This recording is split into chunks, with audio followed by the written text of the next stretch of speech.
What's up guys, Hutch here, and today we got a Tactics Ogre Reborn video, and specifically we're going to be talking about Fusiliers and why I think they are better than archers, and just in general, I think they're stronger than archers, and even though archers are still strong because that's been going around in the community, a bit, is archers like nerfed too much, and yes, they were nerfed, but they're definitely, still strong.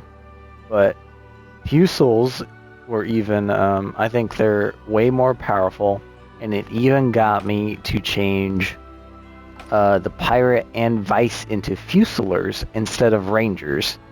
Now, the reason why I did this is because of Quick Draw and Sharp Shot and On Golf, and as well as you get Lobber and Course Correction if needed. Now, if they were just Rangers, they wouldn't have Quick Draw, they wouldn't have Sharp Shot, and they wouldn't have On Golf. So it's pretty big. Now, the main differences between a Ranger and a Fusilier is a couple things that is worth noting that you are giving up. One is you're giving up an extra movement. If they're a Ranger, they would have move 4, and we can see this here. So you're getting +1 move, +1 jump, and you're obviously some RT reduction there as well. But even as a Fusilier, you can see that the attack goes down just a little bit. But the biggest reason why I made the change specifically for these two, because these two I always had as Rangers in the PSP version of the game, Let Us Cling Together, and I always built them as Rangers because Rangers were better than Fusiliers in that game. And the reason because of that was because of the 10 skill slot system, and Rangers could get Strength 4, they could get Fortify 4, they could get Constitution 4. Fusilier could not. They could only get 3, I believe, and I think for counterattack they only got counterattack 2 when the Rangers got counterattack 4. So now fast forward to this version, with reduced skill slots.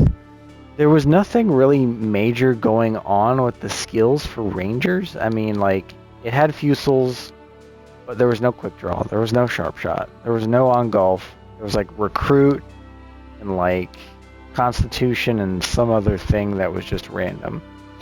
But take a look at the damage here. 994, 976, 963. Now, a lot of the variations of differences is because of the base stat. That's only one off, so not that much of a difference in damage. And then look at this. 836. 818.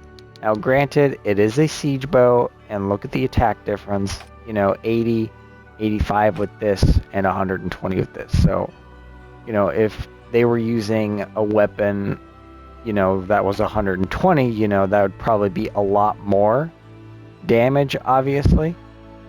But, I mean, let's say they did have an attack value of 120. I mean, the attack would probably only go up to, 900? Now, I don't have a fully out-kitted archer yet, in the end game. So that would make a big difference, But I still think Fusiliers are better in terms of end game. And the On Golf really makes a huge difference because it gives the extra range, right? Range attack by 3. I mean, look at that. Rangers don't get that. They don't get On Golf. So you lose 1 move, but you gain 3 extra range attack. You gain a crit whenever you want. You gain counterattack. It's basically preempt, but for range attacks.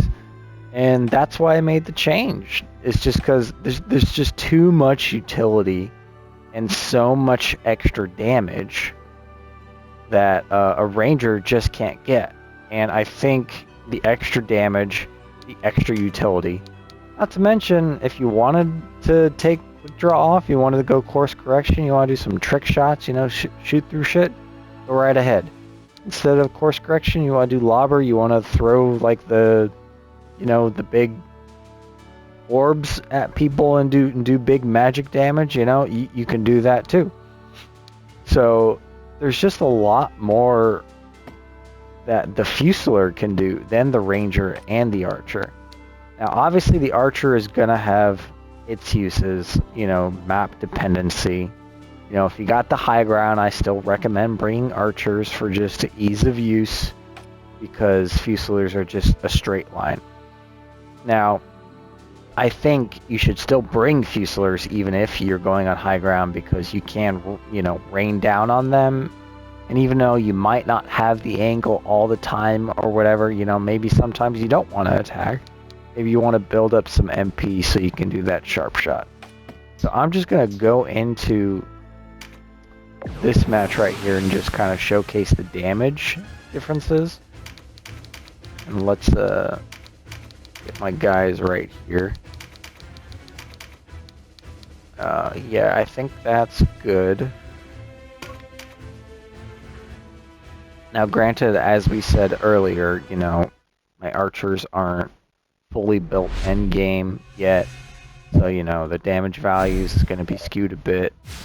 But still, I mean, when I get full endgame builds, the Fusilier is still going to do way more damage than any archer is going to do, I believe. So we're just going to, you know, showcase some of the damage here.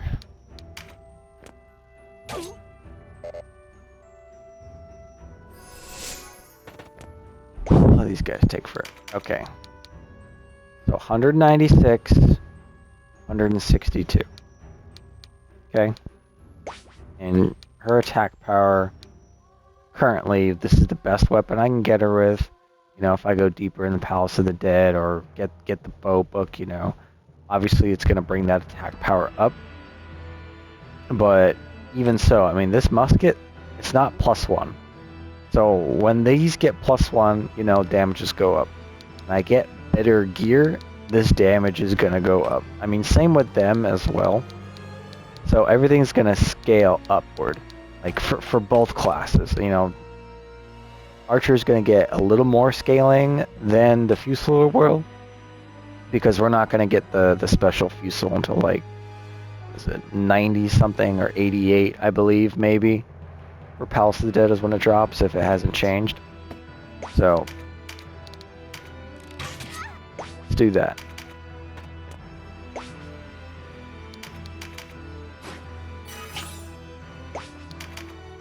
Now, this is where you definitely see the RT difference.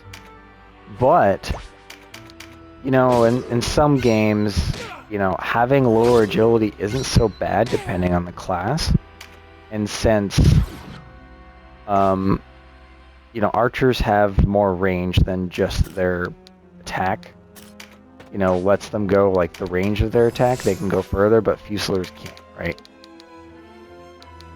Fusiliers can't do that. They only have their range. So it's actually not too terrible, you know, that everyone gets to go first before them, you know, so everyone gets a little closer, so then they can attack.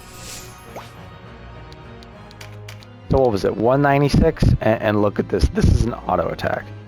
So if this is a crit, it'd be doing 630. That's just insane for level 36. Or ranged attack, people. Like, given where I'm at in the game right now, like, Ozma's doing...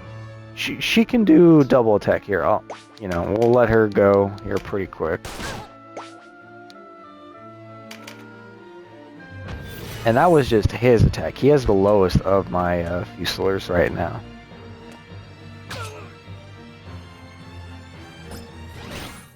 And there's the preempt quick draw. So look, 327. Let's see what he's gonna do. 312. Is he higher?